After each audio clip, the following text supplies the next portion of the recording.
Salut l'équipe, j'espère que vous allez bien. Moi pour ma part, je me suis blessé au ligament interne latéral du genou, donc j'entame la kiné aujourd'hui. J'en ai à peu près pour 6 semaines, mais ça va aller. Aussi, avant de rentrer dans le vif du sujet, j'aimerais vous dire que cette vidéo est en partenariat avec la boutique en ligne Sport à l'affiche. Ils ont une collection rugby assez stylée, donc si vous voulez en savoir plus, on se dit rendez-vous en fin de vidéo. En plus, j'ai un code promo à vous donner. Ça faisait vraiment longtemps que j'avais cette vidéo en tête, presque 2 ans pour ne rien vous cacher, mais j'avais jamais vraiment eu le courage de me lancer. Je savais pas vraiment par où commencer, quelle structure donner à la vidéo, et puis j'avoue que j'ai aussi pas mal été gagné par la procrastination. Mais comme on a fêté cette année les 10 ans de la finale perdue face aux All Blacks en 2011, et que les Bleus viennent de battre les Blacks sur une large victoire en novembre, je me suis dit que c'était le moment de se sortir les doigts et de se mettre au charbon. Alors déjà, avant d'aborder la finale en elle-même, je pense qu'il est intéressant de remettre un petit peu de contexte sur cette Coupe du Monde. La Coupe du Monde a lieu en Nouvelle-Zélande, l'île mystique du rugby, la terre des Maoris, le pays du long nuage blanc ou Aotearoa, comme on dit dans leur langue. En 2011, la Nouvelle-Zélande est un pays meurtri. En effet, le 21 février de la même année, un séisme de magnitude 6,3 sur l'échelle de Richter saccage la ville de Christchurch, la deuxième ville la plus importante du pays, sur l'île du Sud. Le bilan de ce tremblement de terre est assez lourd. Outre les conséquents dégâts matériels qui verront près d'un tiers du centre-ville détruit, on comptabilise près de 200 victimes. Après ce tragique événement, tous les Néo-Zélandais comptent sur les All Blacks pour ramener la Coupe du Monde 24 ans après leur dernier titre mondial et ainsi pouvoir passer à autre chose. Côté français, l'équipe sort d'un tournoi destination assez frustrant. Bien que finissant à la 2e place, les hommes du sélectionneur Marc Lièvremont ont tout de même concédé 2 revers dans cette compétition. Un face à l'ennemi héréditaire anglais et une autre tout aussi humiliante en Italie. Une véritable contre-performance pour un groupe qui avait décroché le Grand Chelem en 2010. Le groupe, tiens, parlons-en. Outre l'iconique Thierry du Sautoir, les Bleus comptent dans leur rang des joueurs aguerris, expérimentés et reconnus dans le monde du rugby. Emmanuel Arinardocchi, Dimitri Ashvili, Julien Bonner, Aurélien Rougerie, William Servat, Lionel Nallet, Vincent Clerc, etc. Des joueurs expérimentés donc, de vrais leaders, et qui constituent sûrement la meilleure équipe de leur génération. Arrivé à maturité, le groupe de Lièvremont n'a alors qu'une chose en tête, soulever le trophée Webb Ellis. La poule de la France, bien que comportant la Nouvelle-Zélande, justement, est loin d'être la plus relevée de la compétition. Outre les hommes en noir, les Bleus doivent affronter le Tonga, le Canada et le Japon, que des équipes qui sont hors du top 10 mondial. Cependant, le jeu de l'équipe de France paraît assez limité, fragile, voire même incertain lorsque les Bleus arrachent la victoire de manière laborieuse face aux Nippons et face aux Canadiens. Des victoires assez décourageantes qui ne manqueront pas d'agacer le sélectionneur tricolore. Pour 15 éléphants face à des Japonais qui est revoltant et décomplexé, on a été pas loin du ridicule, donc ça il faut savoir aussi se le dire.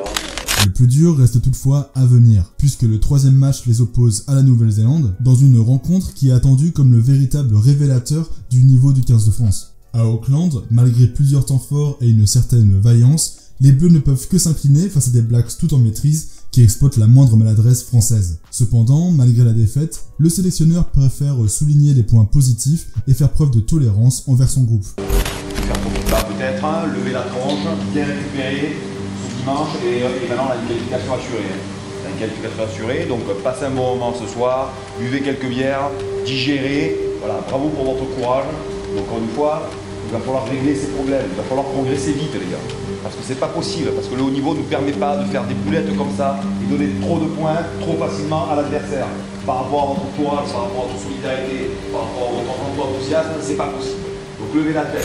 Mais dans le même temps, les relations avec la presse se tendent quelque peu. Les journalistes, très critiques envers les Bleus depuis le début de la compétition, prennent un malin plaisir à titiller Marc Lièvremont et les joueurs en conférence de presse. Un comportement qui ne manquera d'ailleurs pas d'agacer le sélectionneur. Est-ce que tu penses toujours que vous pouvez être champion du monde ? Tu m'emmerdes avec ta question. D'accord ? On vient d'en prendre 40, donc elle est tordue. J'ai dit on va penser à la qualification. Ça te va comme ça ?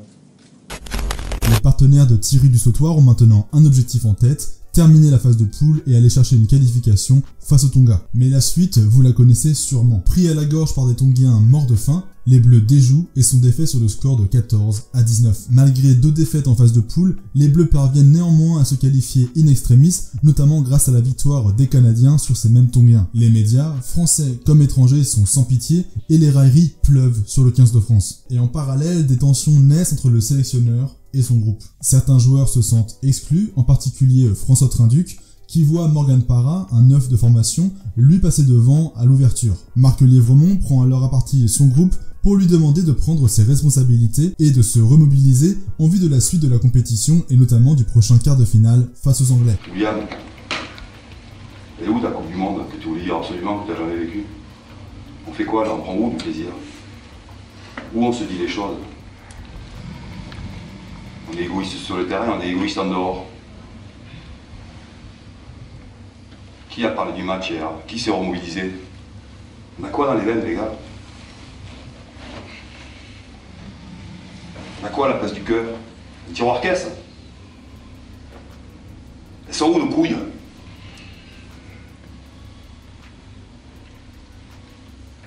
C'est de ça dont vous allez vous souvenir, les gars? Avoir chié pendant 3 mois, faire 4 matchs de merde? Ou alors vous allez vous secouer? Ou alors vous allez vous prendre en main? Ou alors vous allez dire les choses? Moi je suis peut-être qu'un petit entraîneur de Pro D2 qui n'a pas le talent de vous entraîner, d'entraîner une des plus grandes équipes au monde. Putain, hier encore une fois, je pensais avoir touché le fond après l'Italie d'Australie, mais je descends, mais j'ai honte, putain. J'ai honte. Chaque plaquage que vous ratez, chaque passe que vous ratez, putain, je dis, mais c'est pas vrai, quoi. On a des mecs qui sont venus du bout du monde pour vous encourager, on leur pisse dessus. Qu'est-ce qu'on fait? Quand est-ce qu'on va se rebeller, merde? J'avais plein le cul de répondre à la presse, de dire, nous sommes le leader, on n'a pas le leader, et le truc. Putain, j'ai dit, merde. Le projet de jeu, l'incompréhension. Envoyez-moi chier, putain. Prenez-vous en main. Et faites quelque chose, pas ça, putain. C'est à partir de ce moment-là que les joueurs décident de s'approprier leur Coupe du Monde et de reprendre leur destin en main. Après une soirée arrosée passée ensemble, ils se promettent ainsi d'aller chercher le titre sacré. Se resserrant autour de leur leader, les Bleus prennent alors compte certains aspects du projet de jeu, en passant parfois outre les directives du sélectionneur et de son staff. Sans aller jusqu'à une réelle autogestion qui a souvent été exagérée par les journalistes, le 15 de France décide par exemple de l'organisation de la défense, de la circulation des joueurs, de la mise en place de certains mouvements de jeu. Sans être entièrement indépendants de leur staff, les Bleus sont désormais autonomes et mènent la conduite des entraînements. Le jour du quart de finale, bien décidés à prendre leur revanche sur les 6 nations et sur la demi-finale de 2007, les Bleus font preuve d'une agressivité, d'une envie et d'une maîtrise irréprochables. Et c'est sans conteste que les partenaires de Dusautoir mènent 16-0 à la mi-temps. Cette avance sera suffisante pour empêcher les Anglais de revenir, France 19, Angleterre 12. Si les heures qui suivent cette victoire sont festives, Marc Lièvremont et ses hommes se mettent rapidement au travail. Le Pays de Galles en ligne de mire, les Diables Rouges les attendent en demi. On va rapidement passer sur cette demi-finale, dont le contenu en termes de jeu est assez peu flatteur pour les deux équipes. Il s'agit d'un match très serré duquel les tricolores échappent de justesse sur le score de 9-8. C'est également un match controversé, notamment à cause d'un fait de jeu, le carton rouge de Sam Warburton, le capitaine gallois, et ce suite à son plaquage cathédral sur l'ailier Vincent Clerc. Et bien que parfaitement légitime, cette décision fait toujours grincer des dents outre-Manche. Mais malgré cette victoire sur le fil et une qualification en finale de la Coupe du Monde, le fossé va continuer de se creuser entre Marc Lièvremont et ses joueurs. En effet, le soir de cette victoire, les Bleus vont bouder la soirée organisée par leur staff, voulant célébrer leur qualification en finale à leur manière. Certains ont envie de retrouver leur famille qui les a rejoints en Nouvelle-Zélande pour l'occasion, tandis que d'autres, et notamment des joueurs qui savent qu'ils ne font plus partie des plans du sélectionneur et qu'ils ne joueront plus, souhaitent faire la bringue dans les rues d'Auckland pour décompresser. Le ton monte. Dans l'incompréhension, le sélectionneur s'emporte, les joueurs se braquent et tout le monde part de son côté. Et en conférence de presse le lendemain, Marc Lièvremont ne cache pas son amertume face aux journalistes. Je leur ai dit ce que je pensais d'eux, à savoir que c'était une bande de sales gosses indisciplinés, désobéissants, égoïstes parfois. Toujours à se plaindre, toujours à râler, et qui me les cassait depuis 4 ans. Mais qu'en même temps, voilà, on est en finale et que, comme je le disais hier, il faut croire à ce destin, et il faut croire quelque part à l'irrationnel, à l'image de ce match d'hier. Des sales gosses. Ce terme marquera au fer rouge l'histoire de ce 15 de France. Malgré les explications du sélectionneur, qui déclarera que ces mots étaient avant tout affectueux, comme ceux qu'un père pourrait employer envers ses enfants turbulents, les médias ne manquent pas d'en faire leur gros titre en exagérant la potentielle fracture existant entre l'entraîneur et ses joueurs. Et à cela, il faut ajouter le déferlement d'articles incendiaires à l'encontre du 15 de France. La presse étrangère se moque ouvertement du plan de jeu tricolore et annonce une déculottée en finale face aux All Blacks qui viennent alors de sortir les Wallabies en demi. L'ancien numéro 10 des Blacks, Andrew Martens, dans son humilité débordante, ose ainsi déclarer « Les Français sont mauvais. Ils sont incapables de vaincre les Blacks et gagner cette Coupe du Monde. » Loin de décourager Titi et ses potes, le groupe se nourrit de ces critiques pour préparer la finale. Au sein de la bulle bleu-blanc-rouge naît alors un véritable esprit de seul contre tous. Pour vaincre ces All Blacks si arrogants, ces hommes en noir si sûrs d'eux, les Bleus se resserrent autour de leurs origines et de leurs racines. Les leaders prennent la parole pour raconter d'où ils viennent, pourquoi ils jouent au rugby, ce qui les a amenés là. À quelques jours de la confrontation, les joueurs accèdent à un niveau d'intimité inédit. Plus que de simples coéquipiers, le 15 de France devient une véritable bande de frères d'armes promis à l'enfer noir d'Eden Park. La composition est la suivante. En première ligne, Poups, Servat et Mas tiennent les fondations de la mêlée, aidés par le puissant attelage Papé-Nallet. En troisième ligne, Dusautoir, Bonner et Harry Nordoki ont pour charge de protéger la charnière Yachvili-Para. La paire de centre est composée de Mermoz et de Rougerie, quand l'arrière-garde concerne Claire, Médard et Palisson. Sur le banc, Zarzeski, Barcella, Pierre, Ouedraogo, Toussaint, Trinduc et Traille attendent leur heure. Côté Kiwi, Woodcock, Mealamou, Franks, Thorne et Whitelock forment le 5 de devant, assisté en troisième ligne par le trio Kaino, Mako et Reed. La paire de demi rassemble Wepu et Cruden, escortés du duo Nonu-Smith au centre. Et le triangle arrière comporte quant à lui les flèches Kaui, Jane et Dag. Dans les vestiaires, la tension monte, les regards sont durs, les Bleus sont prêts à en découdre. 80 minutes, c'est le temps qui les sépare d'un premier titre mondial. Après les hymnes, les Néo-Zélandais se préparent pour le haka, le fameux Kapa Opongo. Un haka souvent décrié comme trop agressif et trop violent envers l'adversaire, les Blacks annoncent la couleur. Mais loin de se démonter, Thierry Dusautoir et ses partenaires réalisent alors la réponse la plus mémorable au haka. Ayant lu dans la semaine que les charges de cavalerie prenaient la forme d'une flèche pour briser les lignes adverses, le capitaine avait soumis l'idée à ses partenaires, lesquels, conquis par le concept, décidèrent de mettre en œuvre cette initiative pour le haka. Titi en pointe, les Bleus s'avancent main dans la main vers leurs adversaires. Un frisson parcourt l'échine des spectateurs, mais que font ces Français ? Le regard d'une froideur brûlante, les tricolores continuent de progresser, allant même jusqu'à dépasser la ligne médiane pour se porter au plus près des Blacks. Chose pourtant interdite par World Rugby et qui vaudra aux Bleus une amende de près de 3 000 €. Perturbée, la bande à Richie Mako montre des signes d'incompréhension. Ils prennent alors conscience que les Français, raillés toute la semaine, ne sont pas là par hasard. Ceux que la presse néo-zélandaise est même allée jusqu'à qualifier de dindons viennent de leur promettre l'enfer. La rencontre démarre sur les chapeaux de roue, sans round d'observation, les deux équipes mettent le bleu de chauffe.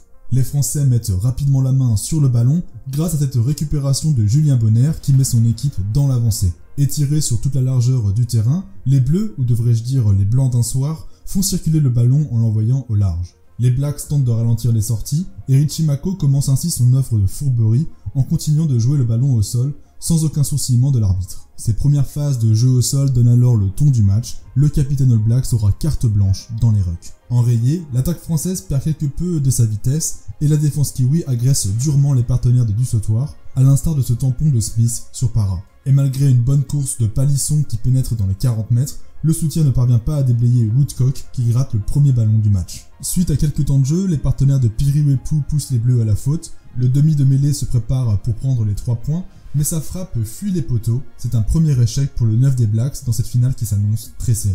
Pendant ce temps-là, Richie Mako continue impunément son entreprise d'escroquerie, en talonnant à la main dans un ruck et ralentissant l'attaque française. Mais les Bleus répondent dans le jeu, Cruden faisant ainsi les frais d'un double plaquage signé Dusautoir et Bonner. Cependant, sur le retour, Nonou prend le relais de son ouvreur et trouve une superbe touche dans le camp tricolore, contenant les Bleus dans leur moitié de terrain. Le centre All Black est remis à contribution quelques minutes plus tard, en visant le frêle Morgan Para, et si le Clermontois ne se défile pas et met au sol le puissant Samoan, il reste au sol, touché par un jeu déloyal de Richie Mako, qui lui adresse un vilain coup de poing au visage en faisant mine de déblayer. Non content d'avoir éteint le numéro 10 français, le capitaine All Black continue son opération de nuisance en toute tranquillité, n'hésitant par exemple pas à jouer le ballon en se couchant carrément dessus. Sous le regard impassible de Mr Joubert, les Français doivent consommer énormément d'énergie dans les rucks pour enfin réussir à sortir le ballon. Plus enclin à siffler en faveur des Kiwis, Joubert pénalise Dusautoir au sol. Les Blacks trouvent alors une très bonne touche à 5 mètres de notre en but. Sur une touche à 7 disposée en 2 blocs de saut bien distincts, Mealamu trouve alors Kaino en fond d'alignement. Leurré par ces 2 blocs de saut, les bleus laissent un espace pour Woodcock qui arrive lancé dans la zone de fracture et qui n'est pas défendu.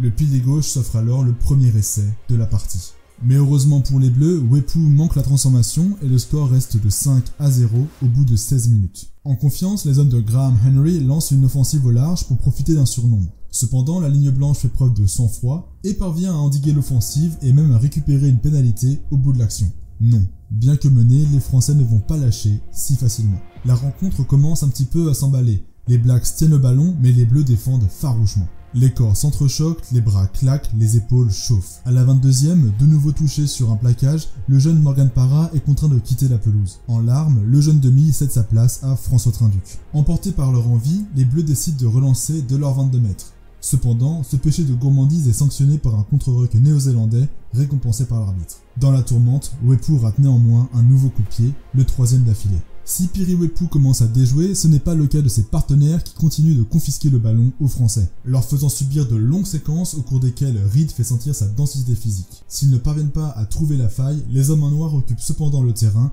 et bloquent les blancs dans leur camp. Et lorsque Du Sautoir et ses joueurs parviennent enfin à entrer dans les 22 néo-zélandais, ils peinent alors à garder la possession du ballon. Peu avant la pause, Cruden est à son tour contraint de quitter le terrain après une blessure au genou et il est remplacé par Stephen Donald. Quelques instants plus tard, Trinduc tente un drop mais la gonfle file vers la droite des poteaux et le compteur des Bleus ne se débloque toujours pas. Mais ce n'est pas de nature à déstabiliser l'ouvreur montpelliérain. Sur une relance, ce dernier déchire pour la première fois le rideau noir. Mis au sol par une cuillère de Wepu, l'action qui suit ne donnera rien. En effet, après avoir remis la main sur le ballon, les Blacks dégagent en touche et achèvent la première mi-temps. Au retour des vestiaires, les Français sont bien décidés à se remettre au charbon. Ils progressent ballon en main et récupèrent une pénalité dans le camp néo-zélandais. Dimitriashvili tente la pénalité, mais la balle fuit malheureusement les poteaux. Sur le renvoi, les Blacks mettent la pression et les Bleus qui n'ont pas la chance de s'appeler Richie McCaw sont alors pénalisés pour une faute au sol. Plus en réussite que Wepu, Stephen Donald ne tremble pas et ajoute 3 nouveaux points. Les All Blacks font le break 8-0. Mais il en faut un petit peu plus pour se débarrasser des sales gosses. Rougerie tape malicieusement dans le ballon pour l'éjecter du ruck, Wepu ne le contrôle pas et François Trinduc, toujours dans les bons coups, s'offre alors une chevauchée en territoire noir. Le soutien arrive vite, Yashvili d'abord, Médard ensuite, puis Rougerie qui casse plusieurs plaquages avant d'être stoppé à 5 mètres de la ligne. On écarte la ligne au maximum pour étirer la défense, le ballon est lent puis Yashvili éjecte, Rougerie, bien servi, fixe pour donner à Du Sautoir qui arrive lancé dans l'intervalle. Le Dark Destroyer profite du placement hasardeux de Nounou qui était monté en retard et aplati à la base du poteau. Malgré ce superbe essai, le capitaine français n'exulte pas. Il sait que rien n'est joué et que la prochaine demi-heure va être longue. Un point sépare désormais les deux équipes, un tout petit point qui peut tout changer. La rencontre peut alors basculer d'une seconde à l'autre. Et 5 minutes plus tard, c'est au tour de l'ouvreur néo-zélandais de s'offrir une percée qui donne de l'élan à son équipe. Les Français défendent farouchement leur ligne, les vagues noires se succèdent sans parvenir à trouver de réelles avancées. Aucune des deux équipes ne semble disposée à concéder le moindre pouce de terrain. Thierry Du Sautoir essaie bien de gratter le ballon, mais Craig Joubert ne daigne pas lui accorder de pénalité et le jeu d'usure se poursuit. Après plus de 15 temps de jeu successifs et près de 4 minutes de possession infructueuse, Mahanonou finit par faire un en avant au contact et les Français remettent la main sur le ballon. Dans la foulée, Mermoz manque de se faire décapiter par Donald, mais Joubert, comme à son habitude, laisse jouer. Les Français semblent monter en puissance. L'alternance au pied de Trinduc et de Yashvili permet de mettre les Kiwis sous pression et de récupérer de bonnes touches dans le camp adverse, et donc de lancer leur attaque, comme sur cette grosse prise de balle de Maxime Mermoz. Face à cette pression française, Kaino tape volontairement dans le ballon au sol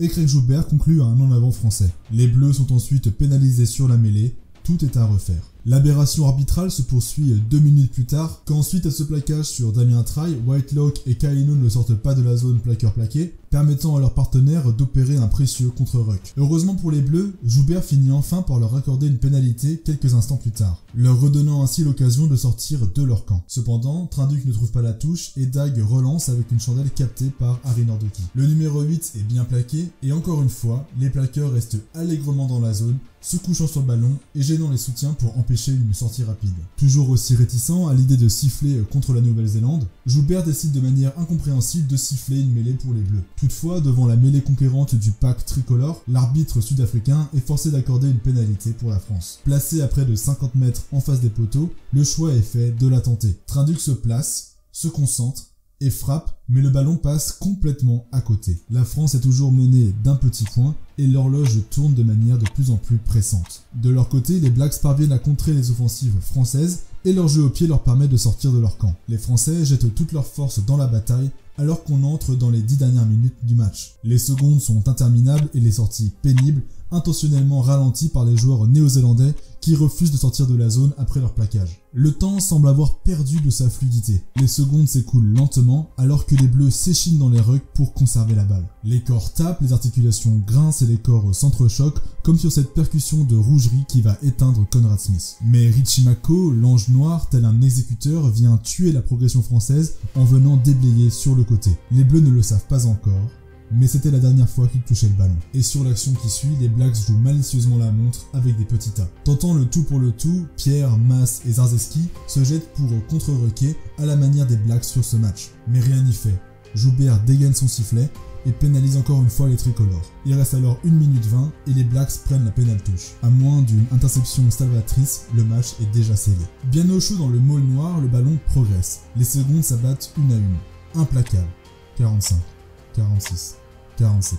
Le groupe pénétrant s'affaisse, le ballon est disponible. 55, 56, 57. Le temps réglementaire est écoulé. La foule néo-zélandaise clame sa joie, alors même que le ballon n'est toujours pas éjecté après près de 20 secondes passées au sol. N'en pouvant plus, Zarzeski part hors jeu pour charger Ellis. Joubert siffle une dernière fois et achève le 15 de France. Cette finale, c'est un véritable traumatisme pour les supporters français. Pourtant si proches du but, les Bleus échouent à un tout petit point des Blacks, à un tout petit point du premier titre mondial. La blessure est vive, même 10 ans après, et je dois vous avouer que le fait d'avoir dû revisionner au moins 3 fois le match pour cette vidéo, ça m'a pas fait vraiment du bien. Le plus dur après ce match, c'est sûrement le sentiment d'injustice qu'on va éprouver à l'égard de Craig Joubert, l'arbitre du match, qui n'a rien laissé passer aux Bleus tout en étant très large dans ses sifflements envers les Blacks. Que cela soit sur le jeu au sol ou même sur les plaquages hauts, cette formidable épopée des tricolores ne tiendra pas sur la durée. Et cette place de vice-champion du monde ne suffira pas à masquer les fissures du rugby français, qui chutera de la 2e place du classement mondial en 2011 jusqu'à la 10e place en 2018. Cette finale, en quelque sorte, c'est un petit peu le dernier barreau d'honneur d'une génération dorée, talentueuse et expérimentée qui ne va jamais vraiment retrouver le niveau qu'elle a affiché sur ce match. Et de nombreux joueurs vont alors raccrocher le maillot bleu quelques mois après cette finale perdue. Personnellement, cette finale c'est aussi un événement important dans mon parcours de joueur. À l'époque j'avais 13-14 ans, j'avais déjà joué au rugby quand j'étais plus petit, mais sans plus. Et à l'adolescence, au moment du collège, j'ai commencé un petit peu à m'y réintéresser. Déjà, il y avait mon petit frère qui jouait tous les week-ends, je le voyais sur les tournois, etc. Je le voyais s'éclater et ça me donnait beaucoup d'envie. Mais vraiment, la finale perdue, c'est ça qui m'a donné envie de regoûter à ce sport. Et plus que la finale en elle-même, c'est vraiment un homme en particulier qui est Thierry du Sautoir.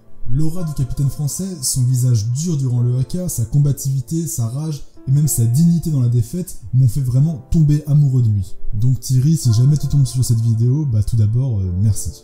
Merci parce que ça fait maintenant presque 10 ans que je joue au rugby, vraiment ça rythme ma vie, que je joue aussi au poste de 3e ligne et pour moi c'est le meilleur poste qui existe dans le rugby, je veux rien entendre.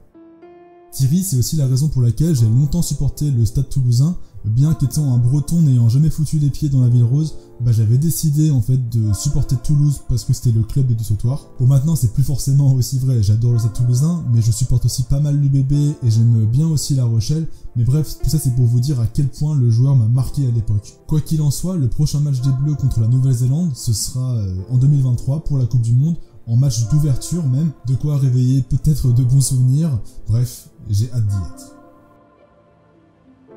C'est la fin de cette vidéo, j'espère qu'elle vous aura plu. Je pense qu'à ce jour, c'est la vidéo qui m'a demandé le plus de taf, parce qu'en fait je l'ai entamé il y a peut-être 3-4 mois, cette vidéo, voire même pendant les vacances d'été. J'ai commencé à revisionner le match, et là je l'ai refait tout au long de la fin de l'été et de l'automne. Et vraiment là c'est l'aboutissement de presque 4 mois où j'ai visionné le match, j'ai écrit des trucs, je revenais, etc.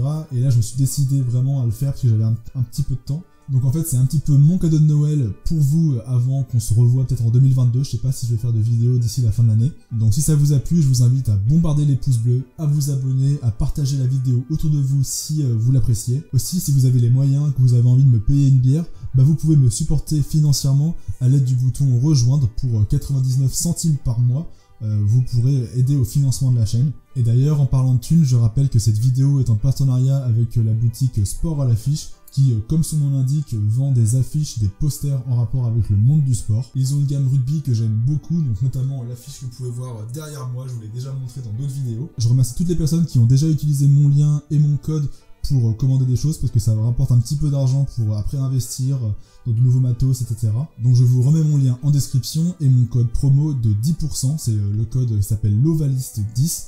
Et avec ce code promo, comme je le dis, vous aurez une réduction de 10% sur toute la boutique. Donc s'il vous manque des cadeaux de Noël, n'hésitez pas. Pour ma part, là je suis déjà en retard, je dois filer chez le kiné pour aller réparer mon genou. Je vous dis à la prochaine, passez de bonnes fêtes de fin d'année, bye Lovali.